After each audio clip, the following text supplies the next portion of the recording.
The good folks at banggood.com have supplied me with this Geekcreit rotating LED point of view propeller clock, and this is an SMD training kit, upgraded version as they call it. We're going to build it today and see if it works. What this does is it works off the persistence of vision to give you what appears to be a floating clock display, and it's a three-dimensional image that appears. So we're going to build this and see how this thing works. So I got another kit from banggood.com. This is another SMD kit. I've even sent me one of their stickers to put on this one.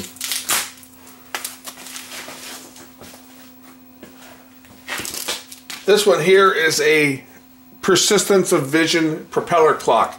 So basically, here's the instructions. Basically, you have a row of LEDs, and this spins. It's mounted on a shaft on a motor, and this spins. And as it spins, these row of LEDs will strobe out. They'll pulsate, and through persistence of vision will make what looks like a clock display floating in air. That's the idea behind it anyway. It's got some very small parts. I've gone and got myself a new ultra-fine soldering tip for this. We're going to get this project assembled today.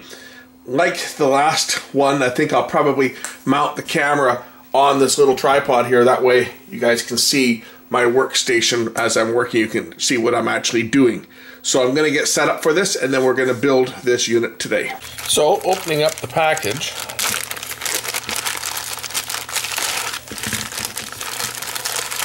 even comes with a remote control. I take it that's for setting the clock. I've got a USB to power adapter. This should be the circuit board.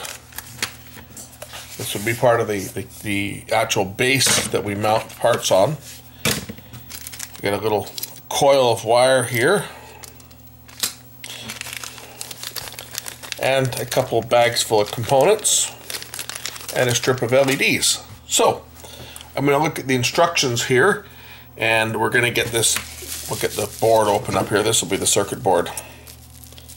And yes, I'm going to be having to use I'm going to have to use magnifiers, obviously, to see this. Well, at least they've done one thing for me.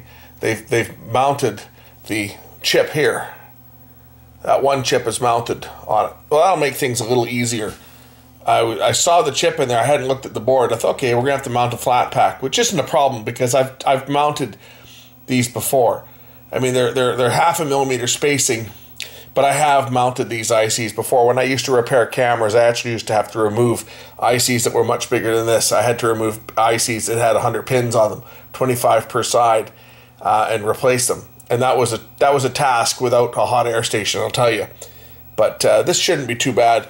We've got some, looking at here, looks like we got a few through-hole components, and the rest of them are surface mounted. But this should actually go together really quite easily, I think.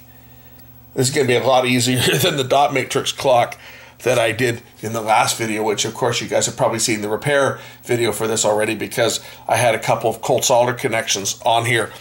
Caused by me, of course, not having my iron up to temperature. I think I had it down at around, I normally solder around 430 degrees Celsius, and I think I had it down at like 320 or something, or 420 maybe 420, whatever the instructions suggested.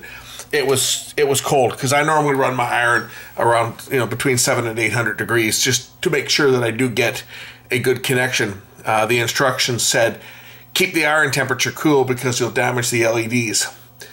And maybe they're thinking on someone applying the iron too long and overheating, but I'm usually fairly quick.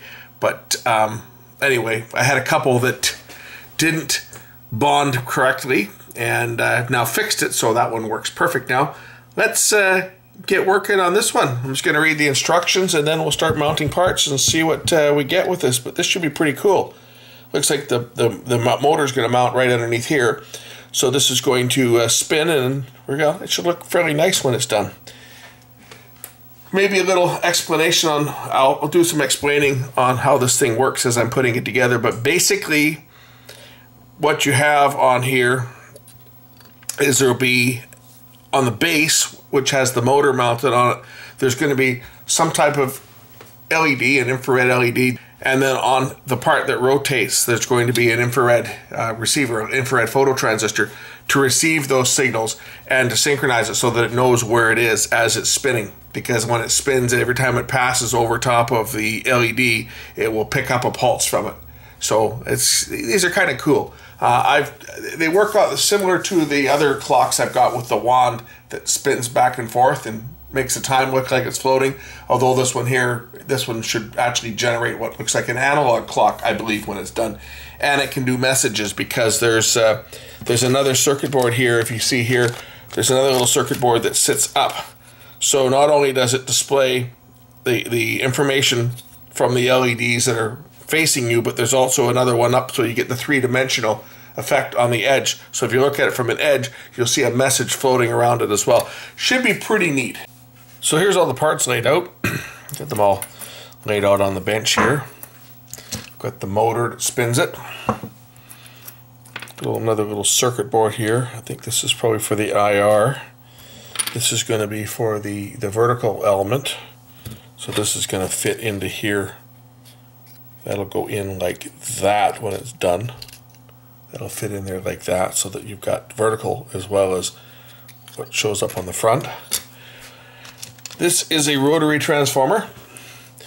So what this is used for is to supply power wirelessly to the propeller, because this is obviously not connected in any way physically to the actual source of power. So basically what they do is they use this as a transformer. They generate an AC signal at a higher frequency than, it wouldn't be at 60 hertz or anything. It's going to be in the kilohertz range, I'm sure. And it induces power from one coil into the other. It works just like the rotary transformer on VCRs to transfer the video signal from the video heads to the preamp. So here's our bag of parts. Let's say we got some exceptionally small parts on this. It's going to be fun putting all these on, but hey, that's what these are for. These are what's called SMD learning kits. So say I received this one from Banggood, and the other one that I've already done, and I'm sure I will be doing some more for them. They send me kits to assemble and promote, and I assemble them and show you guys how easy it is to do it. And hey, if an old guy like me with eyes that I can't see small parts up close anymore, my vision's good from about 1.5 to 2 feet away, but anything closer than that, and I'm needing a little bit of help. Reading glasses or these things, they really help out. So let's get working on putting these things together. I love some of the wording here. It's like it says here, whoops, gotta get these things out of the way to read. It says, I'll read this to you because this is definitely Chinglish. Firstly, I wish all users can make this LED successfully and learn the related knowledge. Make learning value beyond the product. If you have any questions about this instructions, please feel free to contact us through Wang Wang Online. Thanks for your great support. The soldering of the front PCBA, for the convenience, please finish solder the front and back of PCBA before soldering the side. And it just says LED side with the green dot is negative. So it's telling us which way to put the LEDs in, and it just says all the resistors here are 10K or 1.5K. Okay, it looks like these ones are all the 560 ohm resistor, these ones here, and they've actually mounted the first one. If you look here, the first one's been mounted as an example. I hope the camera will focus, but you see they've mounted the first one up here. It tells you which one. So this whole row is 560 ohm. So let's get the 560s and get them mounted. Yeah, this is them here. It's the long strip. So we're going to mount all these 560s and all the LEDs as well. So all the LEDs are going to have a green dot. And if we look closely, the green dot on the example, green dot, that'll be the cathode. Green dot, the green dot's the cathode, and it is going to be looking at the direction here. is going to be on this side here. So this side here closest, well, I'm pointing at it there, the side on closest to the bottom of the screen, all the green dots are going to go there. Let's tack down all of the LEDs. I think first will be the first ones we do on this. I got my magnifying glass thing on here as well, so I can see what I'm doing. I'll just take a few of these out at a time because these parts are very, very tiny. And these are the ones where you really could use, I mean, this would probably, tweezers would probably be the way to do these.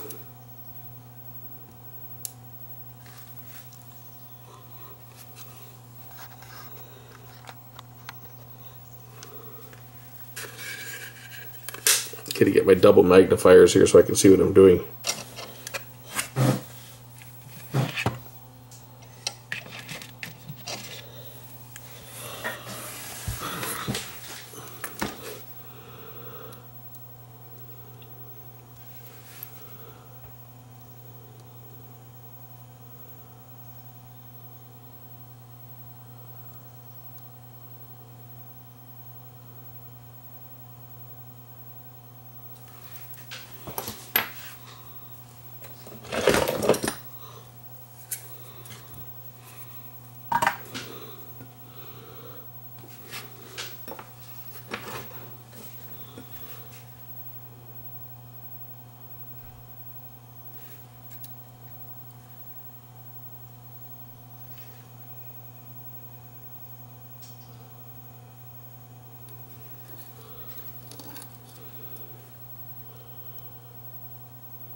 There, that's not so bad. The hardest part is seeing these things and getting them in position.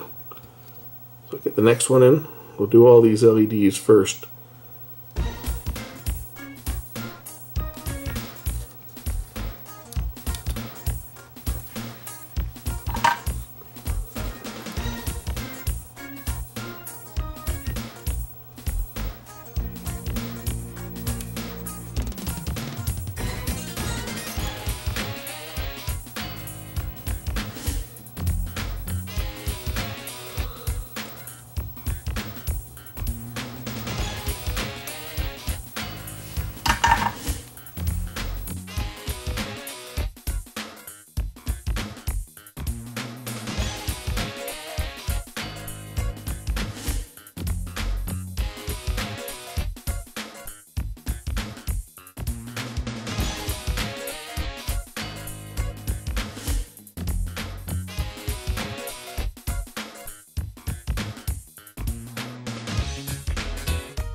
best advice I can give to somebody who's going to tackle one of these projects is don't have any distractions, don't have any windows open, breathe lightly, and don't have any animals around that are going to jump up on the workplace, because these parts are very light, very small, and they're really super easy to lose. If you're breathing just a little too hard, they will blow away.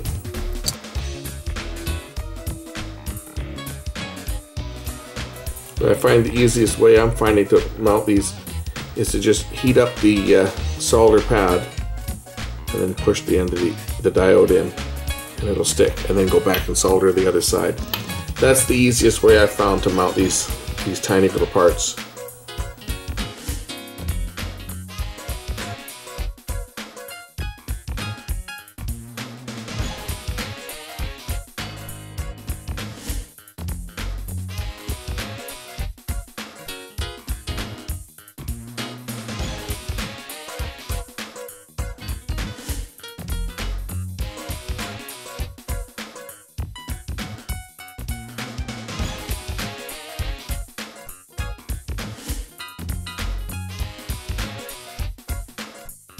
We're getting there. We've got almost all of the LEDs mounted now. I think I got about another, what, 1, 2, 3, 4, 5, 6, about 7 more, I think. 8 more? 8 more to go on this. And then there's some more to go on the other, this vertical board over here.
One of the mistakes that some people that make that do surface mounted kits make is they open up all their parts, and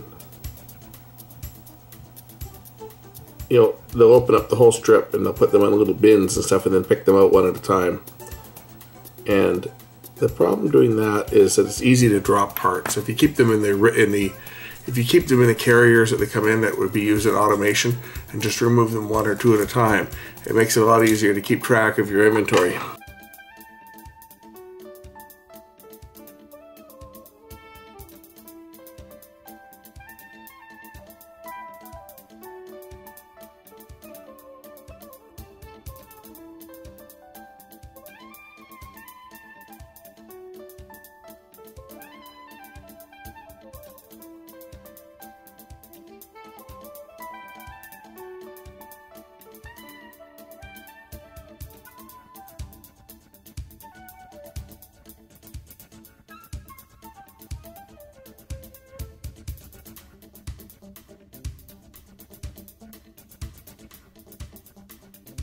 Okay, I believe I've got all of the LEDs on now, so I can put the rest of these remainders away. I'll just cut off the tail here and put those ones put these ones away in case I need them. Now I'll start mounting the resistors, which are going to be the next tedious job because I've got just as many of them to mount. Although they aren't polarized, they can go on either direction. These ones are 560 ohms, so they'll all be marked with a 561, and this is them here. So I'll begin mounting the resistors, and I'll do them the same way. I'm just going to pull a few of them out at a time because these things are microscopic.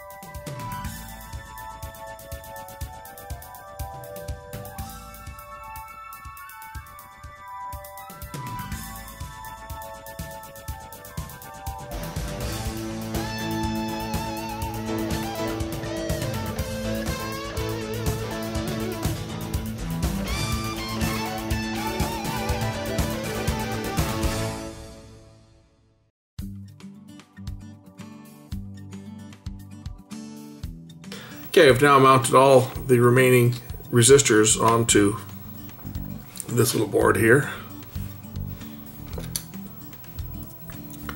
Now I need to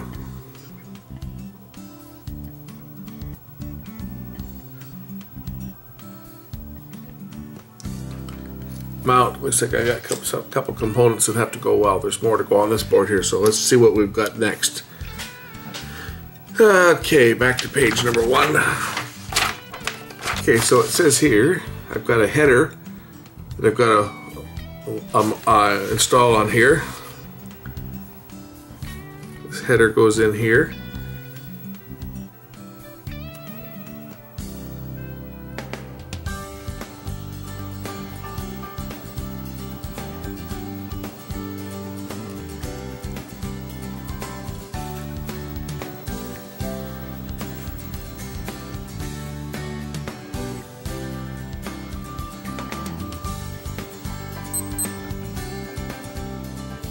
So on the back side of the board there were 3 10K resistors that I almost missed. I should have mounted them before mounting these pins because it's going to hold the board at an angle, so we'll just put a bit of solder on here to tin these down and then tack the 3 10K microscopic chip component resistors down into place.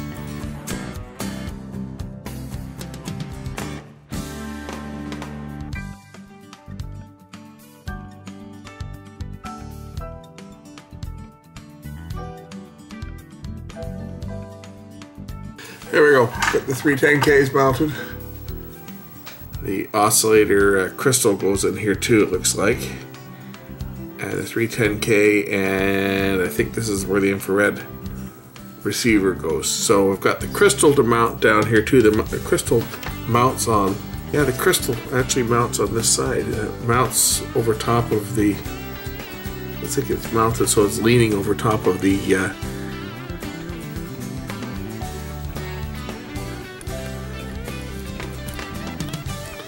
and it doesn't go up vertical like this. It actually sits off the board at an angle, so you mount it down like that.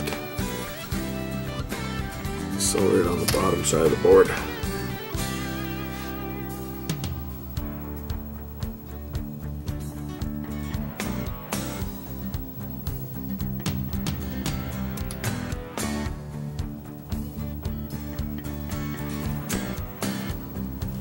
And then there's a 104 picofarad, it looks like, and 10 microfarad.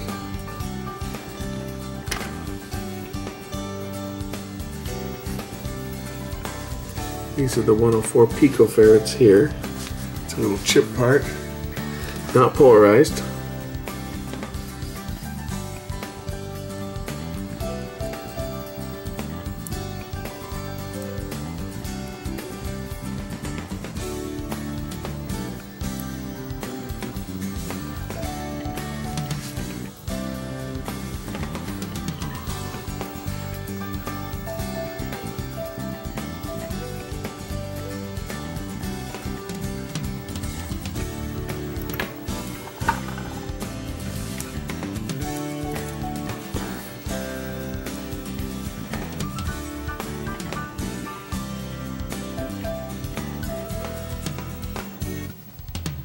Okay, that's that one in.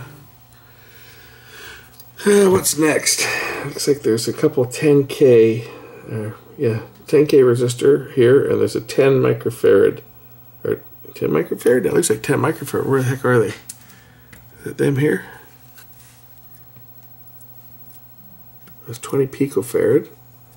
Where's the other ones? Okay, these are the parts marked S4. They have very, very microscopic printing on them. There's 4 diodes, and they all go in with the negative side to the left. So your cathode is to my left, right on the side of the screen, to the long side of the board. They are marked. So here they are. There's 4 of them.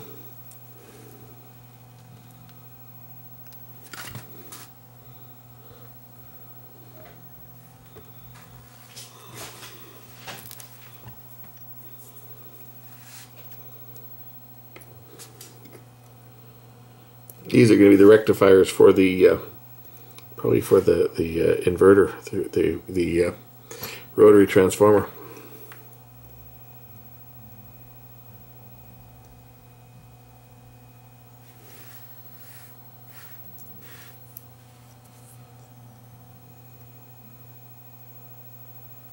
So they go like that. I'll do 2 of them at a time.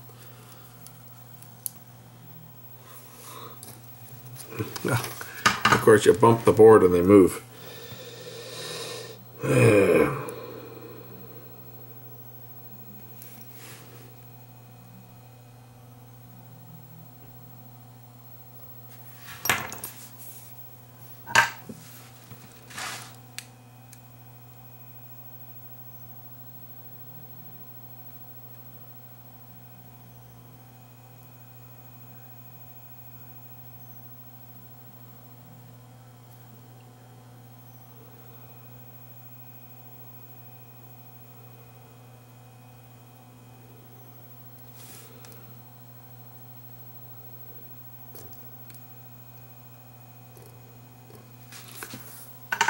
So they go in like that, and then the other 2 behind it.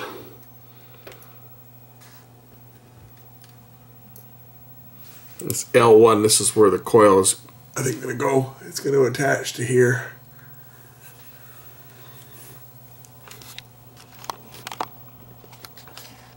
Give you guys a little closer in look at what I'm doing here.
The other diode is here. The blue dot goes that way.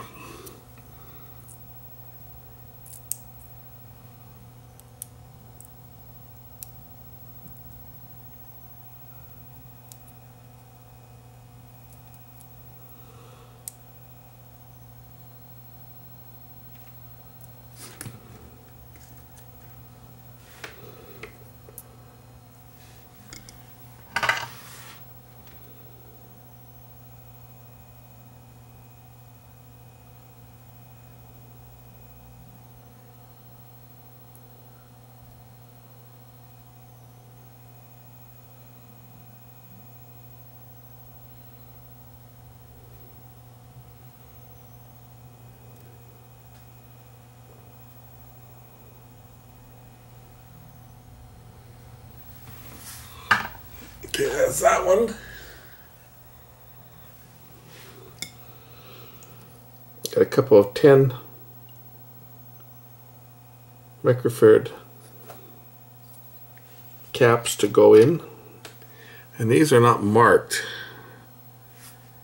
but there's 2 of them here that don't have any markings on them, and I have a sneaking suspicion that's these ones, because the other ones are all marked, like 20 picofarads, 104, right, the 104 pico here, 20 pico for the 20 pico. These ones aren't marked, so I have to think that this has got to be the 10 microfarad.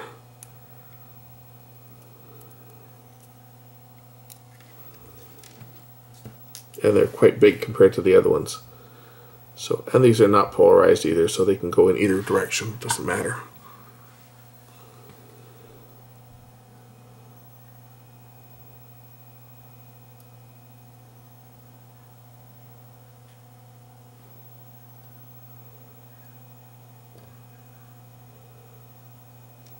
That's one. The other one goes down here. Right next to that 10K resistor.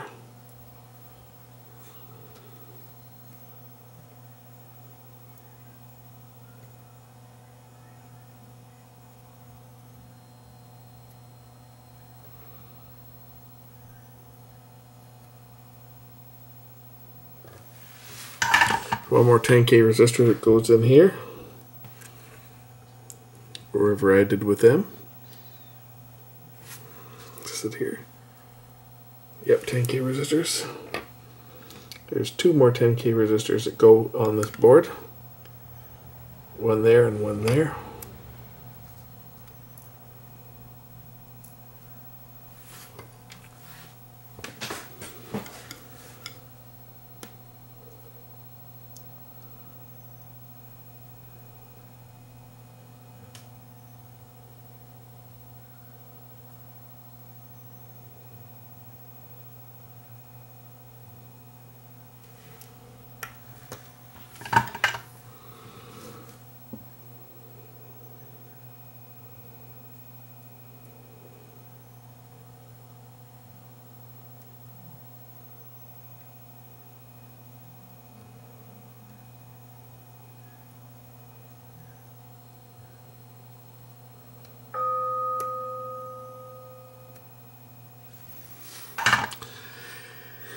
And it's got another 104 pico right here.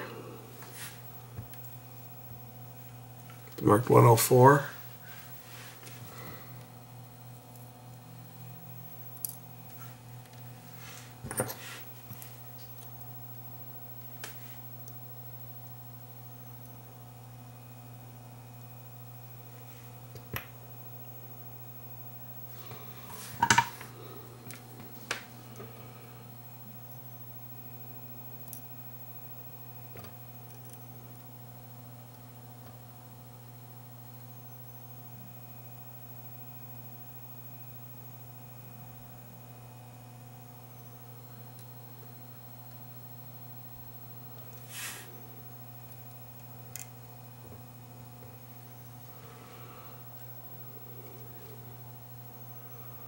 That's it. We have 2 20 picofarad to mount over here in the corner.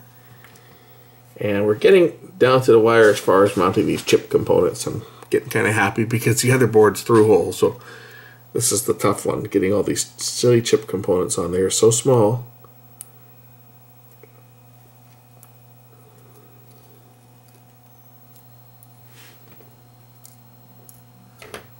But if we want to put together kits these days, because everything's moving to chip components, so we have to deal with these.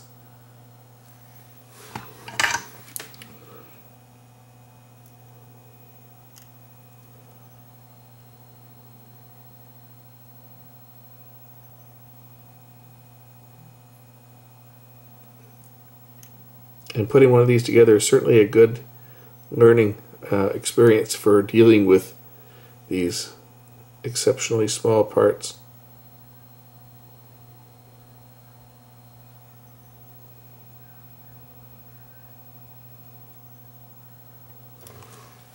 This one chip I've got to put in here. I think that's the last one, the infrared receiver.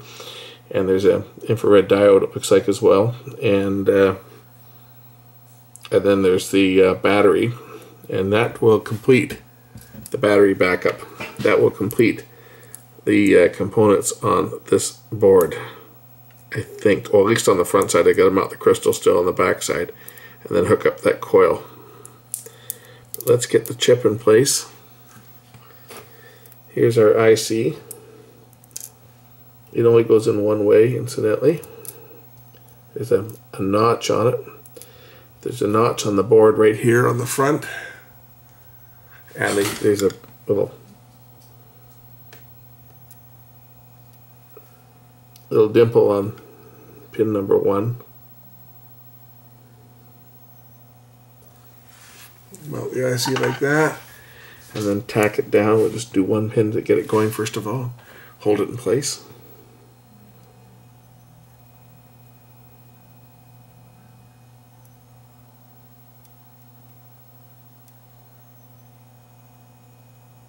That way I can center it.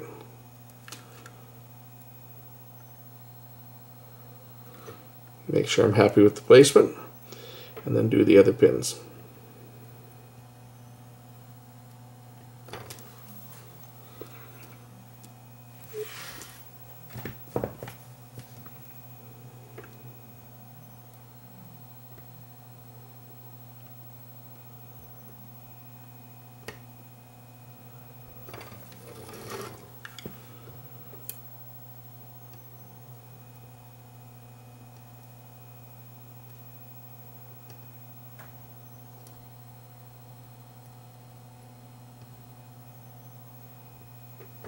There we go. And now the IC soldered in place. Next is going to be the infrared receiver, and it also mounts so it's facing up this way. So it mounts in like this, and it only goes in one way as well. It is documented on the board which way it goes in. It goes down and it's going to bend over like that. We'll solder it in from the bottom.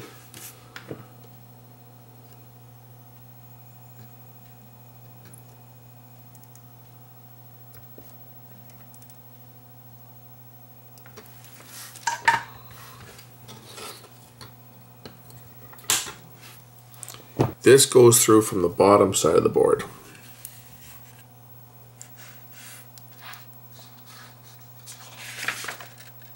It says the long leg of the infrared part is soldered to the negative.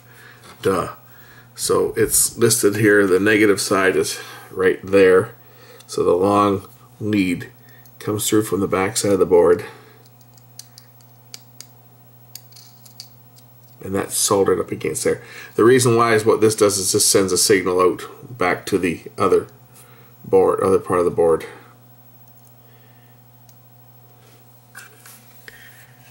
I think there's two of them here. There's one on the bottom and one on the top.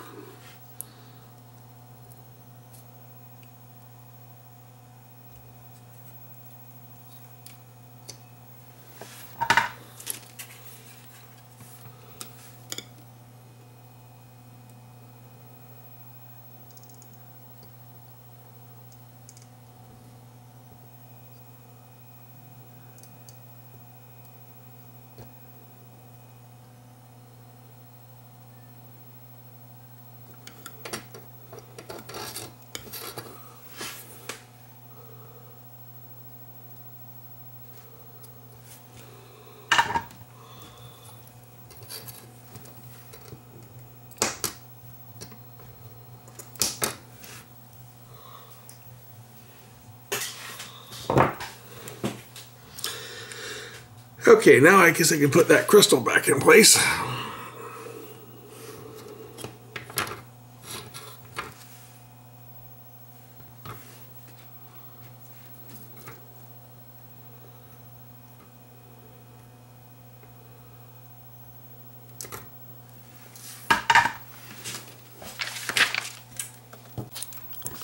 So I'm not going to fasten the base for the rotary transformer.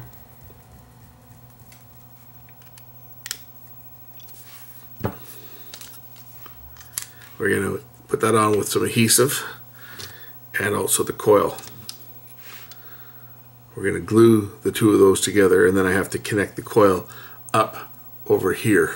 So they've given us some hot glue. I'm just going to go get my hot glue gun and get it warmed up, and we'll glue that down. Okay, glue gun's hot. Let's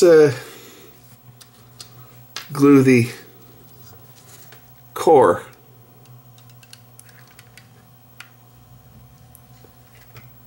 Glue down the core first. Okay, we'll just secure down the coil now. I gotta get some glue in here.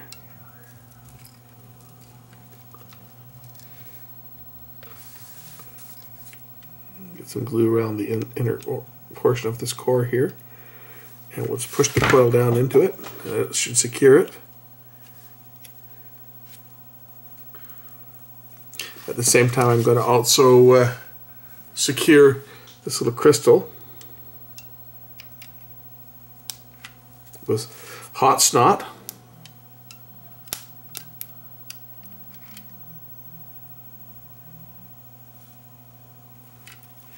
There. That should secure the coil and the crystal. Then I have to connect the wires up to these two terminals here. Now before I can do that, I actually have to remove the insulation because this is enamel wire. So it's got an insulation on it that you aren't able to solder to. You have to scrape the ends off of it.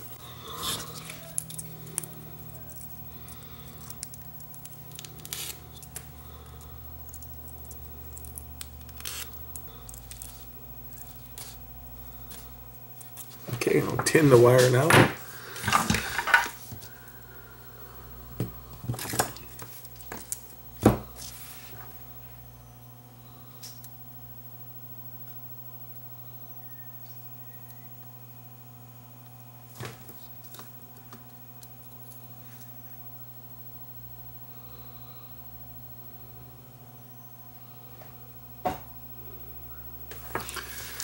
Now we'll attach the wires. Polarity is not important for this because it's dealing with an AC signal.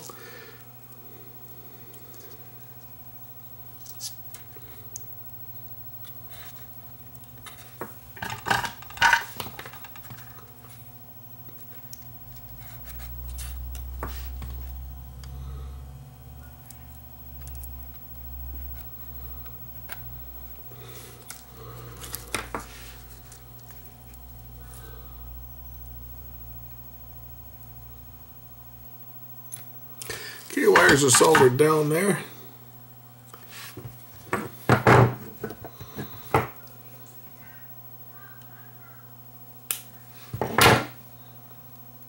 Put a little bit of hot snot on there just to hold them down to the board.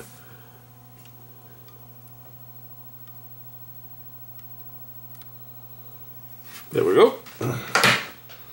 That'll hold those down. So this portion of the board, this is now complete. I haven't put the battery on here yet. We'll do that. I guess I could probably do that now because all of the components are now mounted. So it is a small battery here. This is for backup.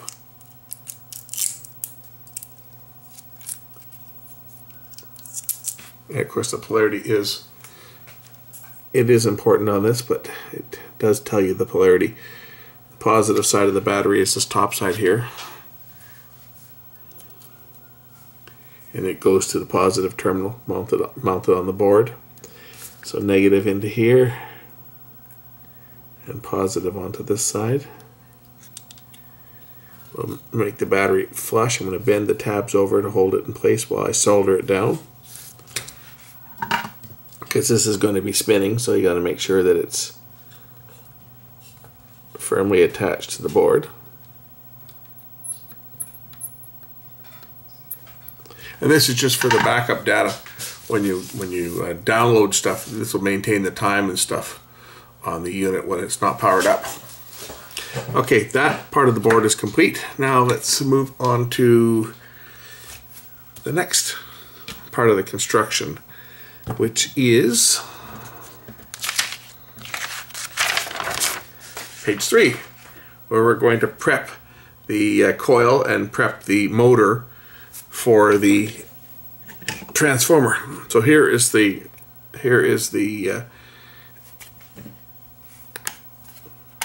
acrylic. So we mount the motor with these flat screws.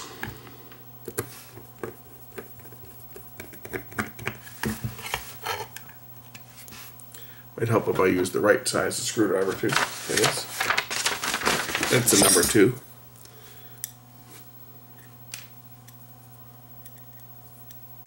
Okay, motor is secured. Now we have to attach the primary coil. And again, it's attached by hot melt, but I want to make sure that it's not going to touch the other coil. And basically we just attach this with hot glue. So I'm just going to check the alignment. And oh yeah, we should have plenty of clearance there. It's going to fit on there like that, right? And then this spins. You see, this spins around like that. That's what gives you the persistence of vision.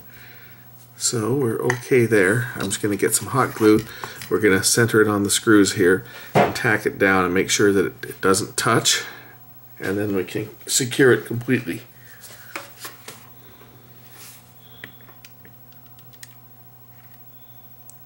So put hot glue there. And a bit of hot glue on this side. Or as Dave Jones calls it, hot snot.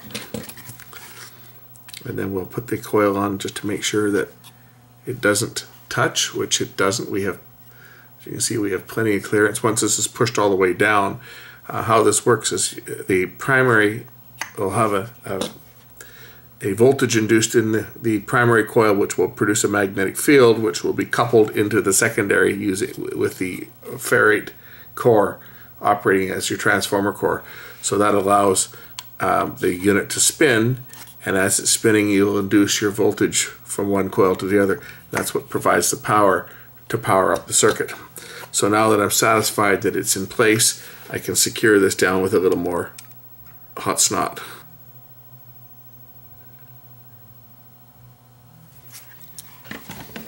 I have to prep the other base, so I'm just going to peel the acrylic protection off because these two pieces are going to be fit together.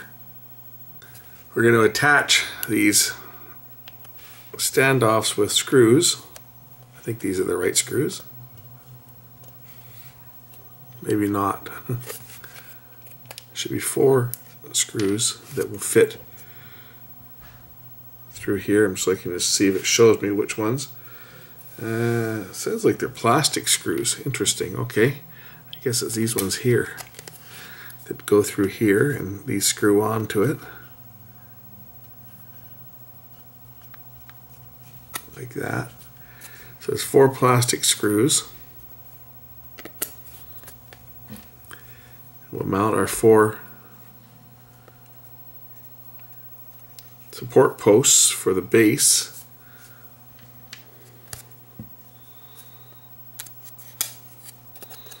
The little circuit board for the power oscillator is attached to this one, and it connects by wires up to the coil and the motor and the LED that strobes the rotating arm so that it knows where its starting position is. So basically there's an LED that's going to be mounted in here. I think there's one of these holes here. There's an LED that mounts here, and as the LED rotor passes over it, this is a LED, this is a sensor here that as it passes over the LED, this will conduct. This is basically a photodiode. So as it passes over it, it will conduct and allow the system to synchronize. That way it knows where the starting position is. Okay, those are done, and this now goes on to here like this.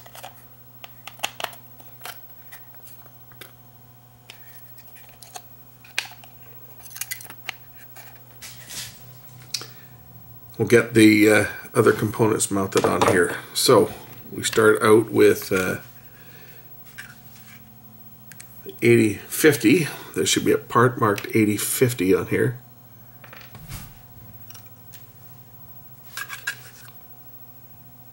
And this is it here, SS8050. And it goes onto this board like that.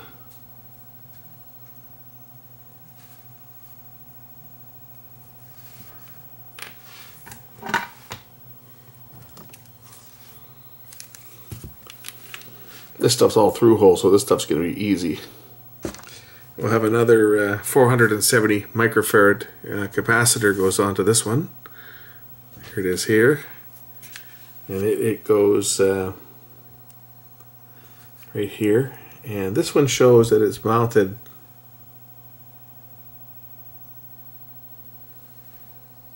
going to be mounted off to the side of the board here, so it's going to be actually not going to sit up like this. It's going to be mounted over like this on its side. Kind of a silly way of mounting, if you ask me, but that's how they're asking me to mount this thing. They're asking me to mount it over on its side, so we'll do that.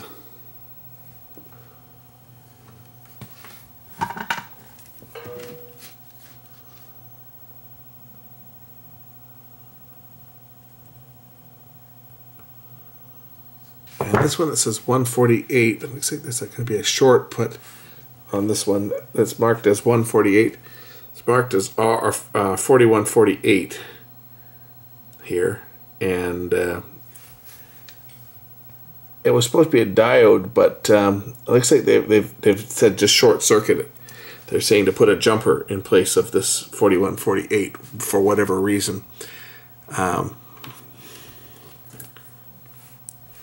I'll just use a piece of a resistor wire here to jumper it. Obviously there's been a circuit improvement or something where they don't feel they need this diode that they had originally placed on it. It looks like it's just on the motor line.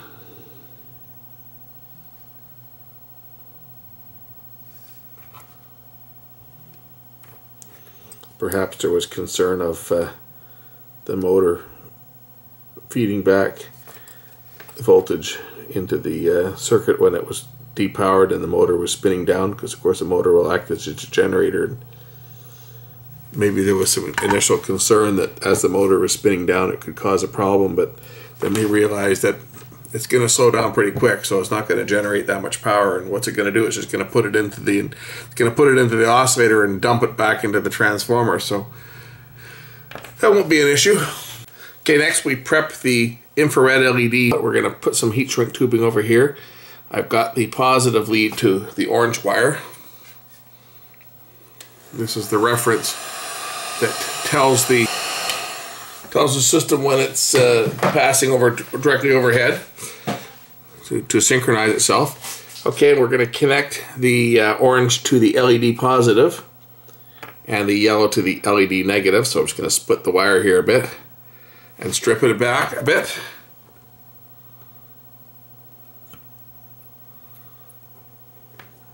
Now the LED is attached. We'll mount the rest of the components on here.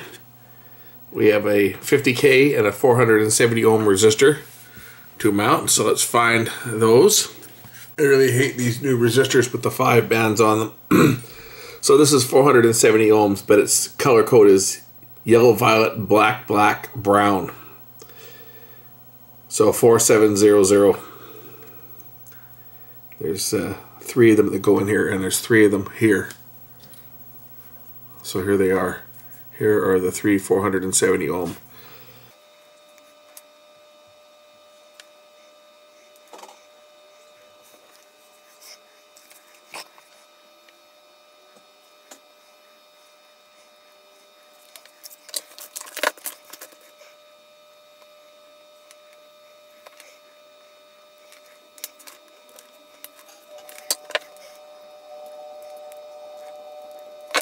Okay, we have a 50K resistor and a couple capacitors and a transistor to mount still. So the 50K should be, where is it? It should be right here. This one should be the 50K right here. Now, I don't know why they've given me two of these transistors. I believe there's only one that needs to go on here. It's a, oh, there's another capacitor too. There's this little green cap here, C2. This is a, what is the size of this thing? 2A222, so just a little bypass cap. It goes down here, C2. It's not polarized. So now we have to mount the transistor. They've given me two of them. They're both the same. Anyway, it goes in like this, and we're going to mount it over on its side because there's a heat sink that's going to attach to this, so we're going to just bend the leads over like that and solder it down.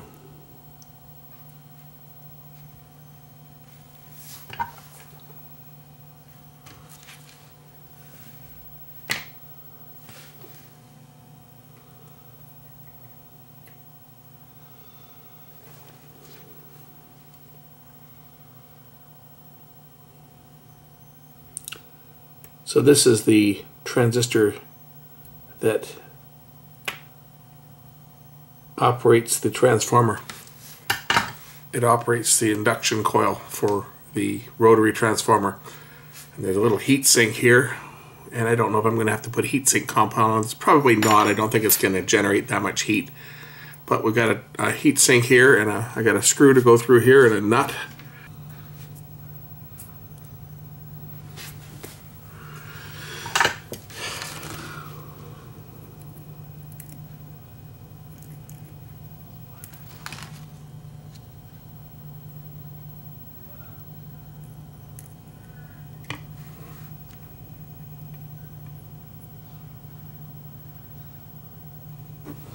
Okay, now we can use the heat gun again and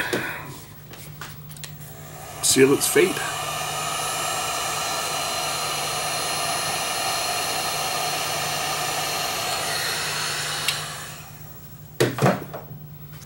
And we'll just attach two more wires to the induction coil and again heat shrink them. Okay, now I got to connect these wires up. I'll get the power line too. We'll deal with that. Get the power jack, and the power jack, it's connected here. Okay, the way they're describing it, it's actually center tip is positive. Just the way the translation here, it says VCC linked to the back leg and the ground to the middle one here. And of course we'll use the heat shrink on this again too. The last little bit of heat shrink that I've got. Use it all up. Okay, now ready to connect the wires up and put the unit together, and then we'll be able to test this thing. So let's hook up the wires. Positive to VCC and ground to ground. And the motor, the negative goes to the red dot, according to the instructions. So the red dot on this is the blue wire, so that is the negative, and the green wire is the positive. Just the way I happen to wire it, for no real reason. I just grabbed these random colored wires that they included in the kit. And I got to hook up the coil, the primary coil, and then this thing's ready for final assembly. It's ready to be put together, and we'll plug it in and try it out and see if it does anything. It's been a long build. This thing took a lot longer to do than I first thought it was going to do when I started working on this thing earlier today. I figured this kit would be done in a few hours, but it's been a lot of tedious work on here and trying to figure out the instructions, which weren't the clearest, that's for sure. They weren't difficult to follow, but they weren't nicely laid out like some of the other kits I've done.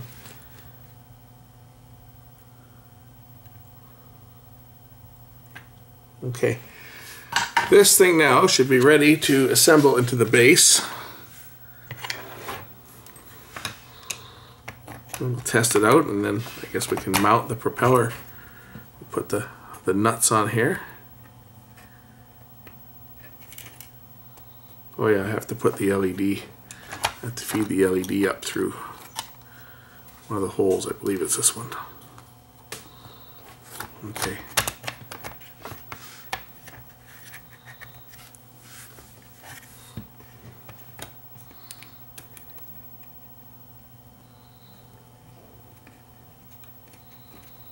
I guess this little circuit board with the power inverter on it, we glue it down to the base here. When we're done, it looks like, throw a bit of hot snot on there and stick it on the bottom once we've tested it. Let's mount the secondary board and get the counterweights on. Secondary board attaches like this. It goes in here. It attaches like that, and then we're going to solder through the connections.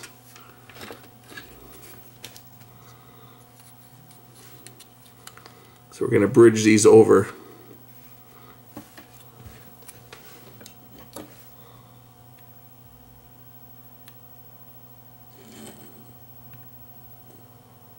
Okay, now we have to solder these other ones down here.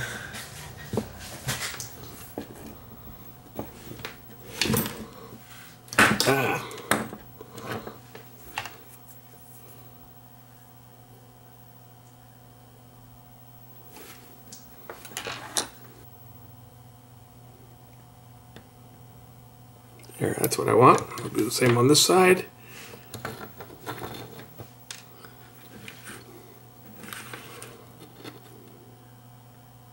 I'll move the camera over so you guys can see what I'm doing on this side, because I know you can't see it from that angle. It's a bad angle for you guys to see. Maybe able to see what I'm doing a little better over here from this angle.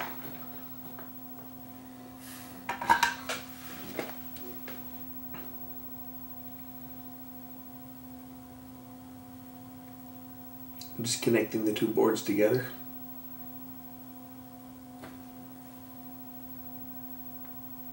By bridging solder between the pads.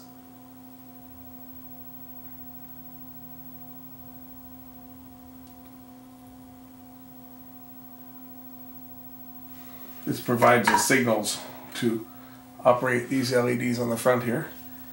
Okay, now I need to put the counterweights on here, and that was these brass little weights. We attach them with a screw from the bottom, so screw through there.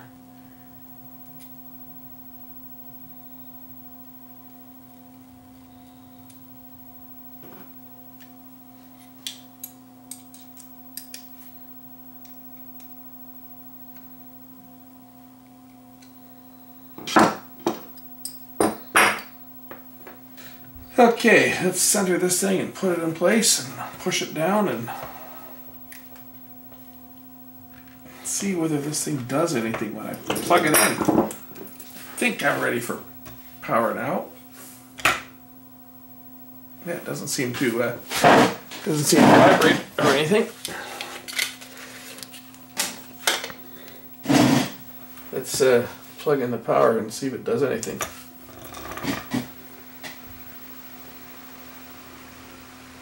Cool. It's got Chinese writing on it. But it is vibrating a bit here.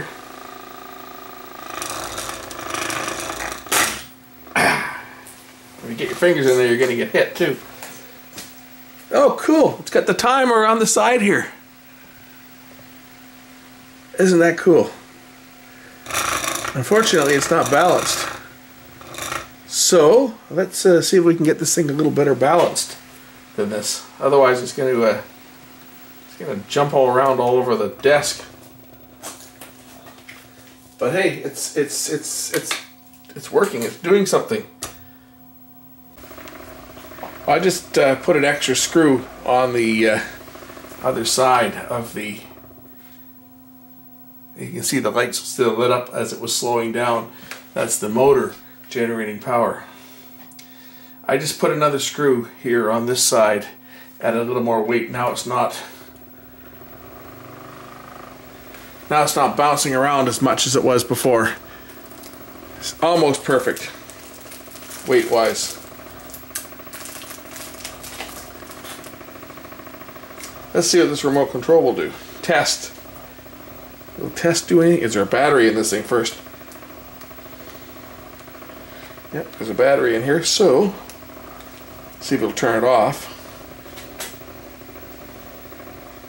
Okay, it turns the top on and off. Menu. It's in Chinese. I don't read Chinese. Should be able to put this thing into English. The instructions are in English, so it must be able to do something. Anyway, there you see it. It is working. The propeller clock is working. I now just have to figure out how to make the thing work. Test. What does that do? Get that. Menu. And this is just the camera artifact. I'm looking on the monitor and it shows that there's no blue here, but actually the ring is complete blue. It's just the angle that we're looking at it. If I hold the camera over top of it, like if I take the camera here and hold the camera right over top, you'll see that it actually is the whole thing. It's just that at this angle, what's happening is it's being cut off by the actual vertical element that's forming the numbers. So it actually is doing everything it's supposed to. Thank God for instructions. If I press the 7 key, I get an analog clock on top. If I want a digital clock on the side, where is it? It's time adjustment, okay? Time adjustment. Side digital clock.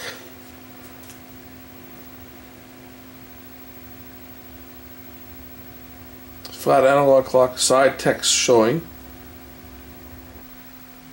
I gotta figure this out. It's half in Chinese and half in English.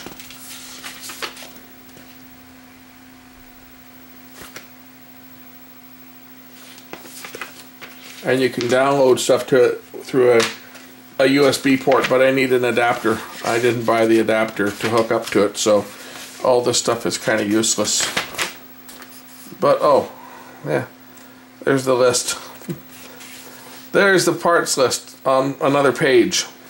Oh well, didn't need it. Figured it out.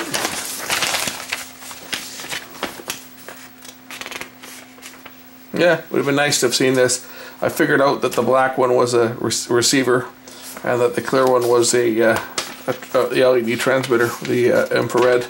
I figured all that out without having to look at that. Anyway, I just got to figure out how to set this thing.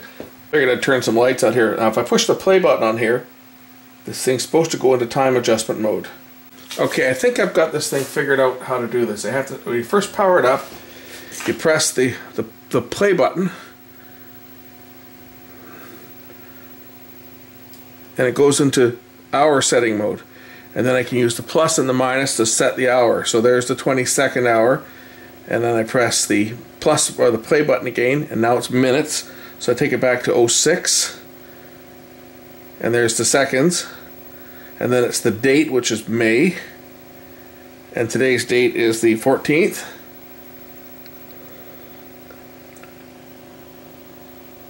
And then we set the year, and then I don't know what that one does. I guess we're back to setting. Yeah, we're back to setting the time here. That's right. Okay, and then to get out of this mode, we press the power button again, I guess. Yeah. And then if I want to bring up the digital clock, now that I have this thing mounted, we can take a look at some of the silly things that this thing can do. So with the remote controller, I'm able to switch modes, and I'm going to go through the different modes that it's got here. So if we press the 0 key, we get scrolling text. Yes, I realize it's in Chinese. Now this you can program. I don't have the cable to program it, so I'm not able to do that. But you can connect it to your computer and download fonts and download messages and stuff to it. Right now it's saying something in Chinese. Maybe somebody who reads Chinese can translate that. Pressing the 2 key brings up Chinese scrolling, a scrolling message with the digital time displayed, time and date. The 3 key brings up an analog clock with, again, with scrolling text. The 4 key brings up scrolling message with patterns that you can select. And I think it scrolls through them all. Yeah, it's called the flat picture and side text showing mode. 5 brings up animations. They call it flat movie. So I think it can store more than one too, if I'm not mistaken. Just got to remember how to select the movie. Switch pictures. Maybe that's in this mode 4. If I press that, yeah, I can switch pictures. This just displays a static, and say you can put different messages in that you can download to it, and different pictures. And you can also with the GIF animation, you can download a GIF to it, and in this case the default is just a horse running. 6 brings up a digital clock with side mode showing text, and 7, which is the one that I'm going to be using, is just an analog clock with a digital clock display. On the top side, which we can't see because the camera's looking up at it, but it shows the date on the back side. If we were to raise the camera up and look down on it, the date is actually around the side and around the top. Starting at about the 12 o'clock position is where the month is, and the date is around where the 9 o'clock numbers are. If I move over, I can see it. And then on the bottom, of course, it's got the time of date. And this is the mode that it's going to be staying in as I use it here. It's going to be staying in the time mode. And again, you set it using the remote control. You can download text to it. Again, I've got the full instructions here, but a lot of the instructions are in Chinese where it comes to that part. So anyway, it works. I enjoy it. It's going to sit in my office here. This is saying I got it balanced out now so that there's no vibration. And hopefully it'll be good for a while. Anyway, that's the Banggood rotating LED point of view, do-it-yourself, persistence of vision, propeller clock. We'll catch you in the next one. Bye for now.